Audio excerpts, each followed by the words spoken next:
Laura arrived first, wrapped in a quiet that made people lean closer. She was adopted into the family when the house still echoed with only two voices, the parents learning the rhythms of each other and then of a child who watched more than she spoke. By the time Jenny was born, Laura already knew where the light fell in the living room in the afternoons and how to open a book without cracking its spine. The parents loved both girls without measurement, but love does not erase contrast. Laura's mind moved quickly, catching ideas the way others caught codes. Teachers noticed. Neighbors noticed. Praise followed her like a soft shadow. Jenny grew up beside that shadow. She was not unloved, not ignored, but she was always second to arrive at answers, second to be called on, second to be believed.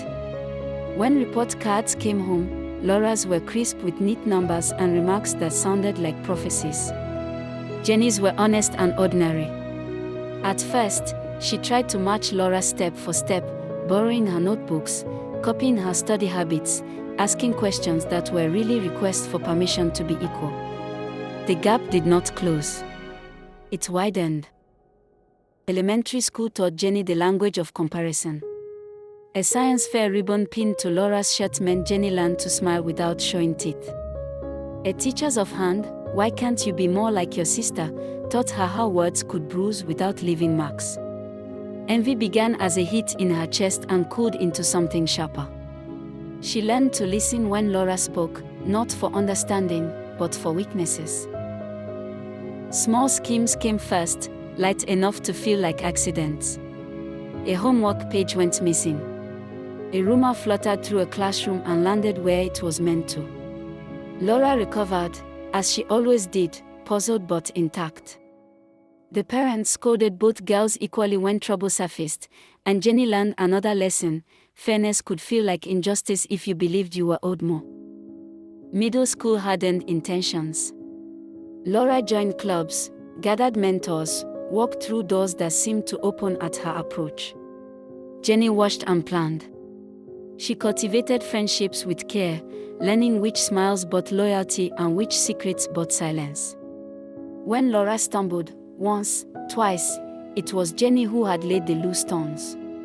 A misdirected deadline. A group project quietly rearranged so Laura carried the blame for work undone.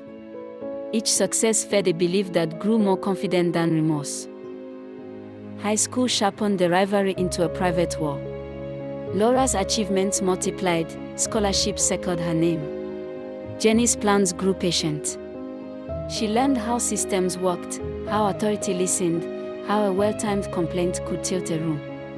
She learned to hide her hand. The parents aged gently, proud and tired, trusting both daughters. That trust became a tool Jenny used without touching it directly. College scattered them briefly, and distance might have softened things if Jenny had allowed it. Instead, she kept records. Emails saved. Stories rehearsed. When Laura excelled, Jenny reframed it as arrogance. When Laura helped, Jenny called it condescension. By the time they returned to the orbit of their father's company, the past had been carefully organized into a case that only Jenny could argue. The company welcomed them as heirs in different ways. Laura moved through departments, solving problems, earning respect without asking for it.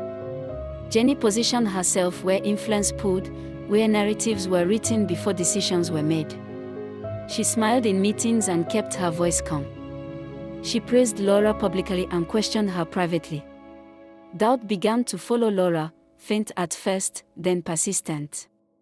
Projects stalled. Credit blurred. Errors appeared where none had been before.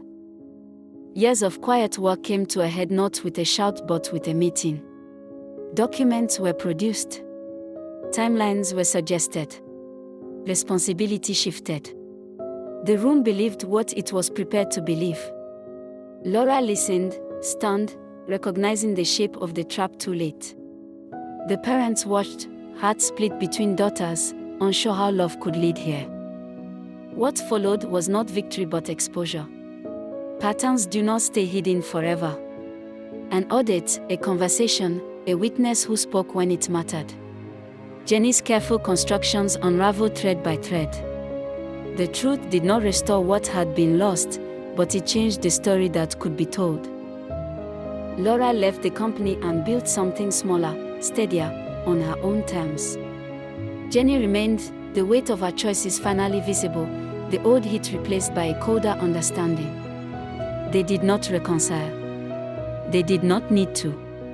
Time moved on, indifferent to comparisons, leaving behind two lives shaped by the same house and divided by what each had chosen to make of love, envy, and the long echo of standing in someone else's shadow.